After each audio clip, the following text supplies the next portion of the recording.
Miarabantsika rehetra amin'ny anaran'i Jesosy ilay tompon'izao rehetra izao.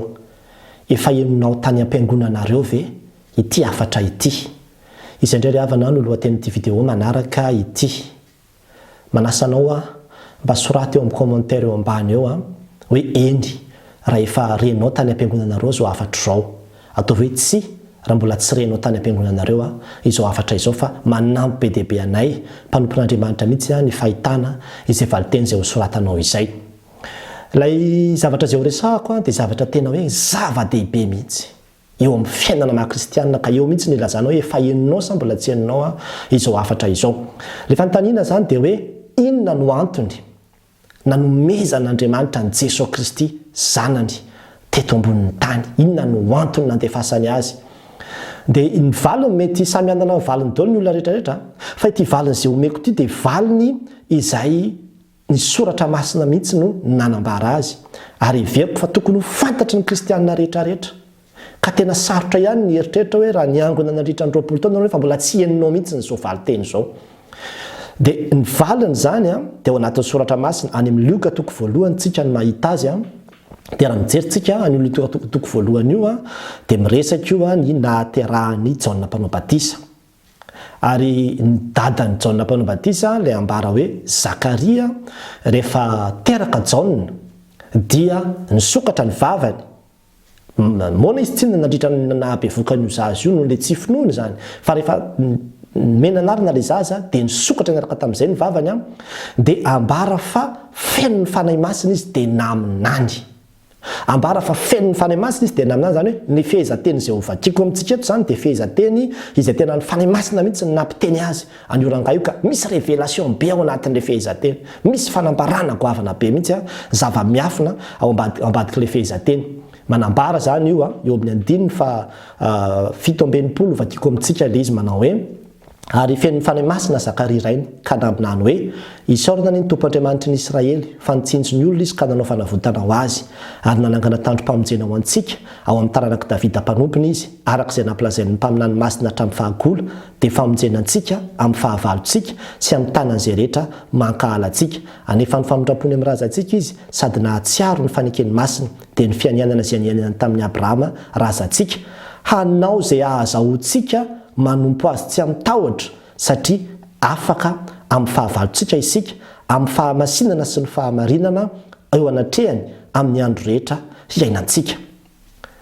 Izay le teny fa ho azavaiko le izy mba azahoantsika azy satria faminaniana goavana be le izy. Raha azavaina fomba tsotsotra zany le izy dia hoe isaorantsika Andriamanitra fa nanome antsika mpanavitra, mpamonjy. Andriamanitra dia mpamonjy antsika amin'ny fahavalontsika ozy izy, ary io famonjena io dia famonjena izay maneho ny famondrampon'Andriamanitra sy ny fanatanteran'Andriamanitra ny fanekena izay nataony tamin'ny razantsika dia tamin'ny Abrahama zany.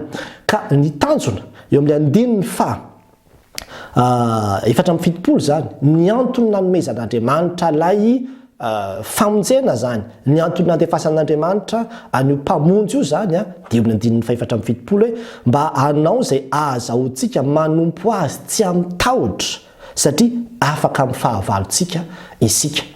Hanao izay ahazahoantsika manompo azy tsy amitahotra satria afaka amin'ny fahavalontsika isika.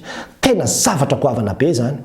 Ary izay mihitsy ilay fanontaniana hoe efa henonao tany am-piangonana ve zany hoe ny tanjon'Andriamanitra nahatonga n'Andriamanitra nandefa ny Zanany dia izao anafaka ilay fahavalo ao anatinao. Ino io fahavalo io?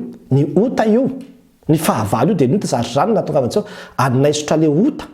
Ka rehefa afaka io ota io dia amin'izay fotoan'izay no afaka manompo an'Andriamanitra tsy amitahotra.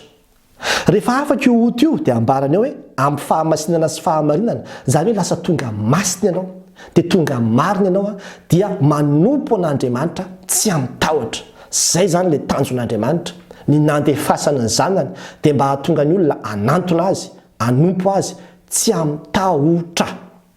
Tsy amitahotra. Inona ny mahatonga le hoe matahotra?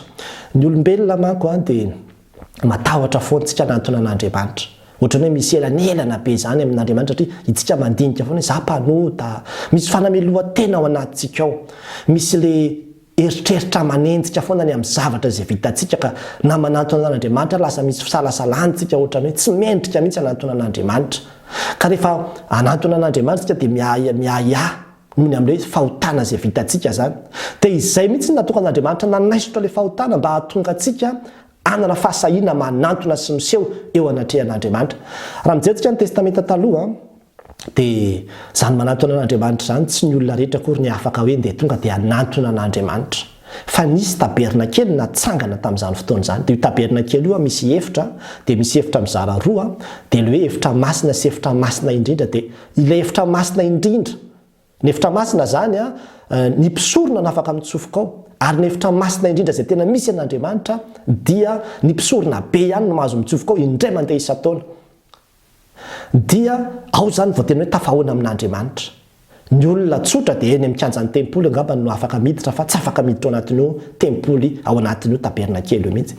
Fa rehefa maty teo ambony hazo fijaliana Jesosy Kristy dia nitritra ilay lamba manasaraka ny efitra masina sy ny efitra masina indrindra, zany hoe manomboka misokatra amin'izay zany, mahazo manantona an'Andriamanitra daholo amin'izay ny olona. Ny tanjon'Andriamanitra nandefasana ny zanany zany dia izao ahatonga antsika afaka hanantona an'Andriamanitra tsy amitahotra, ahatonga antsika tena afaka hanana fifandraisana amin'Andriamanitra tsisy fanamelohan-tena, afaka nietrehitra hoe voavela heloka vo masina noho ny amin'ny rano Jesosy Kristy izay maty teo ambony hazo fijaliana. Izay no nahatonga azy nandefa ny zanany, satria Andriamanitra te hifandray amin'ny olombelona, satria Andriamanitra te ahitanao manantona azy tsy misy tahotra mihitsy. Dia izy hoe omeko ary ny zanako, ilay zanako indry hanaisotra ny fahotanao, hanala ny fahavalonao, ka rehefa afaka io fahavalonao dia izao amin'izay fotoana izay manantona ianao, satria efa no hamasiniko sy no hamariniko ianao, dia aza matahotra intsony manantona. Izay ny tanjon'Andriamanitra ka nandefasana ny zanany ho anao sy nandatsahany ny raha n'io zanany io teo ambony hazo fijaliana. Ary ny soratra masina mihitsy no manambara an'izany,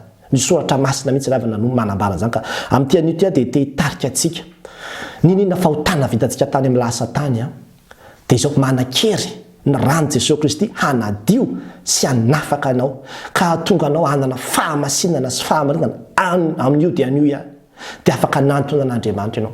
Zany fahamarinana sy fahamasinana zany ny ravana tsy hoe ny akanjo anaovanao no anananao an'izany, tsy ny zavatra ahositra mitarianao no hoe mahamasina anao, fa ny fanekenao ny rano Jesosy Kristy latsaka teo ambony hazo fijaliana ho fanadiovana anao amin'ity an'io ity.